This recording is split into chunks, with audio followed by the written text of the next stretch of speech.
एक बार एक नौजवान लड़का एक महात्मा के पास आता है और उनसे पूछता है कि मुझे आलस्य क्यों आता है।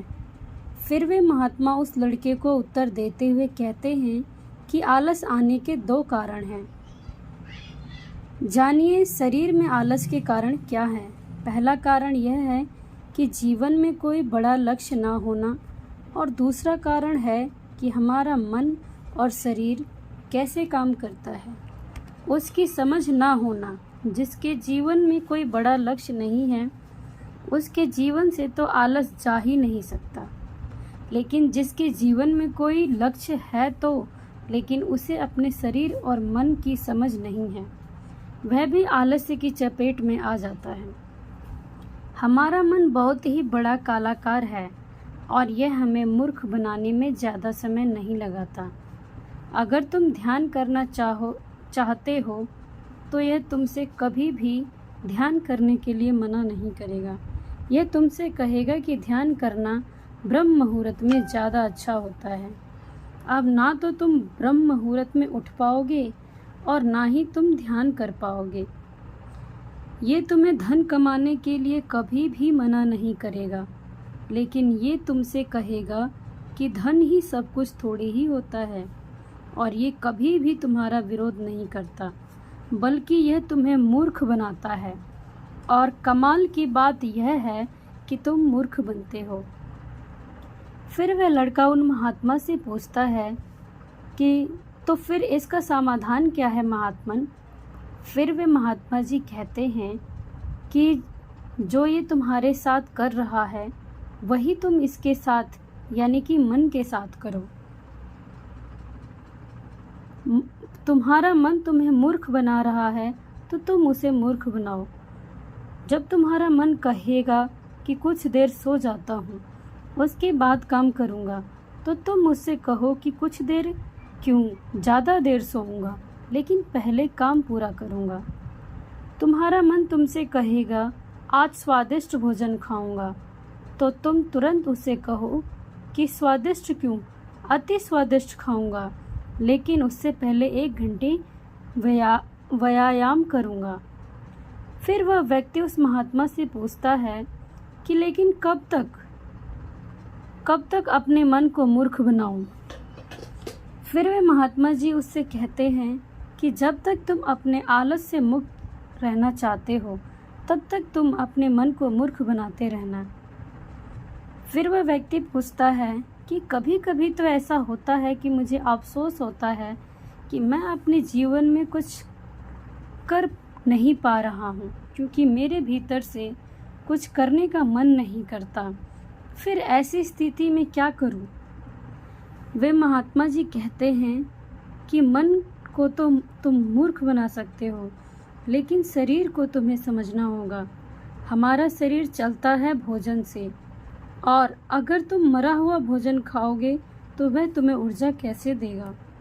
मरे हुए भोजन का अर्थ है कि ऐसा भोजन जो व्यक्ति अपने सिर्फ स्वाद के लिए खाता है, जिससे शरीर का उचित विकास नहीं होता, जैसे कि मिठाइयाँ, पिज्ज़ा, बर्गर इत्यादि। इसलिए भोजन ऐसा करो जो तुम्हारे भीतर ऊर्जा पैदा करे, ना कि आलस, जैसे फल और घर का सादा भोजन इत्यादि। फिर वह लड़का महात्मा से पूछता है कि महात्मन, मैं शुरुआत कैसे करूं। महात्मा जी कहते हैं कि शुरुआत करो एक बड़ा लक्ष्य निर्धारित करने से, यानी एक बड़ा लक्ष्य बनाओ। तुम्हारा लक्ष्य केवल कहने के लिए बड़ा नहीं होना चाहिए, बल्कि उस लक्ष्य के साथ तुम्हारी भावनाएं जुड़ी होनी चाहिए। अगर तुम्हारा लक्ष्य ऐसा है जिसके बारे में सोचकर ही तुम्हारे आंखों में आंसू आ जाते हैं, तो तुम्हें कुछ और करने की ज़रूरत नहीं है। फिर तुम्हारा लक्ष्य ही तुमसे सब कुछ करवा देगा। और अगर लक्ष्य इतना बड़ा नहीं है या फिर तुम्हारी भावनाओं के साथ जुड़ा हुआ नहीं है, तो फिर अपने लक्ष्य को खोजना ही अपना लक्ष्य बना लो। जिस प्रकार भगवान गौतम बुद्ध ने बनाया था, उन्हें पहले अपना लक्ष्य थोड़े ही पता था। वह मिल जाएगा मंजिल, वे तो सिर्फ निकल पड़े थे। आशा थी मन में, लेकिन वो भी टूटने लगी थी। लेकिन अंदर से प्यास इतनी गहरी थी कि लक्ष्य को पाकर ही रहे। जब तक तुम्हें यह पता नहीं चलता है कि तुम्हारा लक्ष्य क्या है, तब तक तुम अपने मन को मूर्ख बनाते रहो, जैसे वो तुम्हें बना रहा था। कोई भी व्यक्ति शराबी बनना नहीं चाहता है, लेकिन उसका मन उसे मूर्ख बनाकर ऐसे उसे शराबी बना देता है। कोई भी व्यक्ति चोर बनना नहीं चाहता, लेकिन यह मन उसे बार बार मूर्ख बनाकर उसे एक चोर बना देता है। एक बात तो तुम्हें हमेशा याद रखनी है, जब तक तुम बुद्धि से ऊपर उठकर बुद्ध नहीं हो जाते, तब तक तुम्हारे पास दो विकल्प हैं। या तो तुम अपने मन द्वारा मूर्ख बनो, या फिर तुम इसे मूर्ख बनाओ। बीच का कोई रास्ता नहीं है। अगर तुमने अपने मन को मूर्ख बनाना बंद कर दिया, तो यह मन तुम्हें मूर्ख बनाना शुरू कर देगा। फिर वह नौजवान लड़का कहता है कि यह तो आसान है, मन को मूर्ख बनाया जा सकता है। वे महात्मा मुस्कुराते हैं और कहते हैं कि यह आसान भी तुम्हारे मन को ही लग रहा है। ये मन कब और कैसी चाल चलेगा, उसके लिए तुम्हें जागरूक रहना पड़ेगा। अपनी जागरूकता को बढ़ाओ और जागरूक व्यक्तियों के साथ रहो, या फिर अपने खुद के साथ समय बिताओ।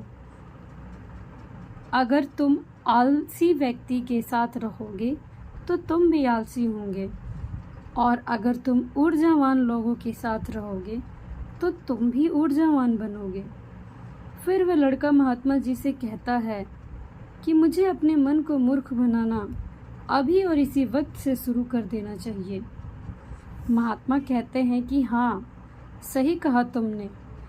सही समय की प्रतीक्षा करना भी इस मन की एक चाल है, इसलिए अभी और इसी वक्त से काम पर लग जाओ।